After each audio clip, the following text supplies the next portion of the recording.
നമസ്കാരം. നമ്മളിന്ന് നിൽക്കുന്നത് കിരീടം സിനിമയിലെ പാലം ശ്രദ്ധിച്ച് കാണുമല്ലോ എല്ലാവരും.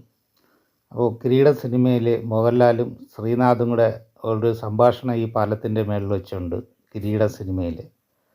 അപ്പോൾ ആ ഒരു പാലവും കണ്ട് ഇവിടുത്തെ വിശേഷങ്ങളൊക്കെ കാഴ്ചകളൊക്കെ കണ്ടിട്ട് പോകാമെന്ന് കരുതിയിട്ട് വന്നതാണ്.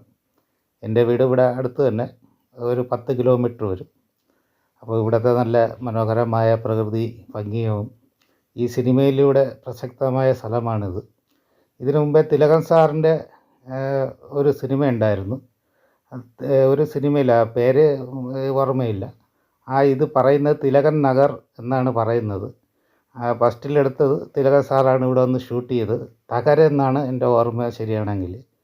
അപ്പോൾ ഇതിൻ്റെ ഒരു ഭംഗിയൊന്ന് ആസ്വദിക്കാം.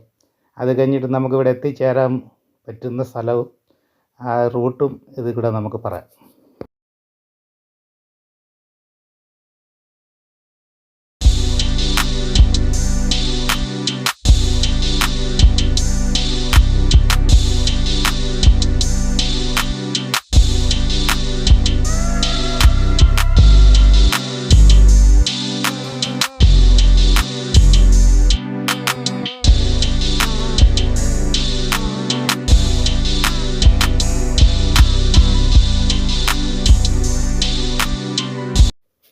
ഇദ്ദേഹം സംസാരിക്കുന്ന ഓഡിയോ നമുക്ക് ഇതിൽ നിന്ന് നഷ്ടമായിട്ടുണ്ട്.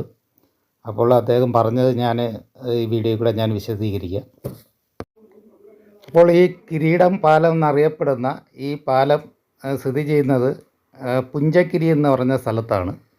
പുഞ്ചക്കിരി എന്ന് പറയുമ്പോൾ വെള്ളയണി ജംഗ്ഷനിൽ നിന്നിട്ട് ഒരു 3-3.5 കിലോമീറ്റർ വരുമ്പോൾ വെള്ളയണി ക്ഷേത്രം എന്നറിയപ്പെടുന്ന പ്രശസ്തമായ ഒരു ക്ഷേത്രമുണ്ട്. ആ ക്ഷേത്രം എത്തുന്നതിന് മുമ്പേ വലത് സൈഡിൽ കൂടെ ഒരു വഴിയുണ്ട്. ആ വഴി ലോറി പോകുന്ന വഴിയാണ്.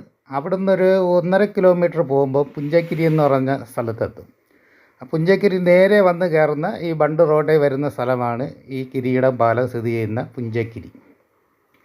ഇവിടെ വരുന്നതിനും വേറെ ബസ് റൂട്ടൊന്നുമില്ല. നമുക്ക് ഓട്ടോയിലോ ബൈക്കിലോ കാറിലോ ഒക്കെ വരാം. പക്ഷേ വേറെ മറ്റുള്ള ഒരു ശല്യവും ഇല്ലാത്തൊരു സ്ഥലമാണ്. നമുക്ക് ഫാമിലി ആയിട്ട് വരാനും ഇവിടെ ഒന്ന് കണ്ട് ആസ്വദിക്കാനും ഒക്കെ പറ്റുന്നൊരു സ്ഥലമാണ്. ഇവിടെ ഫുഡ് കഴിക്കാനായിട്ട് ആകെ ഉള്ളത് കള്ള് ഷാപ്പാണ്. കള്ള് ഷാപ്പിൽ ഫുഡ് ഫാമിലി റെസ്റ്റോറൻറ്റ് പോലെ തന്നെയാണ്. കള്ളും ഉണ്ട്, പക്ഷേ ഫുഡും പല താറാവ്, കോഴി, തല ഫ്രൈ ഇതൊക്കെ ഉണ്ട്. തല ഫ്രൈക്കൊക്കെ 200 രൂപയാണ്, കള്ളിന് 200 രൂപയാണ്. പിന്നെ അതേപോലെ ഫ്രൈ, കൊഞ്ച് എന്താണെന്ന് വെച്ച് കഴിഞ്ഞാൽ ആവശ്യമുള്ള ഫുഡ് കഴിച്ച് സുഖമായിട്ട് കുറച്ച് സമയം നമുക്ക് സ്പെൻഡ് ചെയ്തിട്ട് നമുക്ക് പോകാമെന്നുള്ളതേ ഉള്ളൂ. ഇവിടെ അടുത്താണ് വെള്ളയണിക്കായൽ. വെള്ളയണിക്കായൽ ഈ റോഡിൽ നേരെ പോകുന്നത് 2 കിലോമീറ്ററിനകത്ത് വെള്ളയണിക്കായലാണ്. അവിടെയും സന്ദർശിച്ചതിന് ശേഷം സുഖമായിട്ട് നമുക്ക് കണ്ട് ആസ്വദിച്ചതിന് ശേഷം പോകാമെന്നുള്ളതാണ്.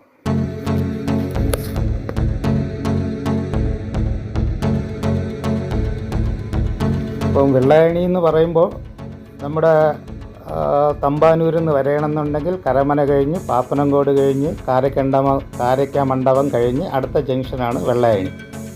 തമ്പാനൂരിൽ നിന്ന് വരുമ്പോൾ വെള്ളയണിയിൽ നിന്ന് ഇറങ്ങിയിട്ട് റൈറ്റിലോട്ട് കിടക്കുന്ന വെള്ളയണി ആശുപത്രി പോകുന്ന വഴിയാണ്. ആരുടെ ചോദിച്ചു കഴിഞ്ഞാലും പറഞ്ഞു തരും. പുഞ്ചക്കിരിയിൽ പോകുന്ന വഴി അതൊന്ന് ചോദിച്ചു കഴിഞ്ഞാൽ പറഞ്ഞു തരും. ഓക്കെ, അടുത്ത ഇവിടുത്തെ കള്ള് ഷാപ്പിൻ്റെ വിശേഷങ്ങളുമായി നമുക്ക് അടുത്ത വീഡിയോയിൽ കാണാം. അതുവരെ നമസ്കാരം. Okay, thank you.